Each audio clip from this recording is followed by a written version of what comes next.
এখানে fried rice করার জন্য যা যা সবজি লাগবে সব কাটাকাটি করে নিয়েছি। এখন চালটাকে পরিষ্কার করে ধুয়ে জল গরম বসিয়ে দিয়েছিলাম, এখন চালটাকে ছেড়ে দিচ্ছি। আর আজকে আমি প্রচণ্ড লেট হয়ে গেছি। কালকে ভেবেই রেখেছিলাম সকাল সকাল এসে তাড়াতাড়ি সব কিছু করবো, কিন্তু আজকেই আমি লেট হয়ে গেলাম। যাই হোক, এখানে পনিরটাও চলে এসছে। এখানে 800 গ্রামের মতন পনির আছে, একদম ভালো মতন কেটে কুটে নেব এখন।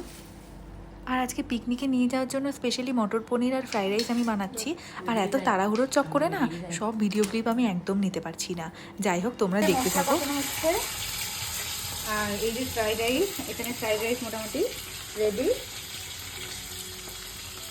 আর এখানে পনির ভাজা হয়ে গেছে, এখানে পনিরের মটরশুঁটি। তাড়াতাড়ি তাড়াতাড়ি সব ভিডিও ক্লিপ নিতে পারিনি। আর এটা হচ্ছে বাড়ির জন্য ফুলকপি রান্না হচ্ছে, এখানে ভাজা ভাজা হবে জন্য ফুলকপি হচ্ছে।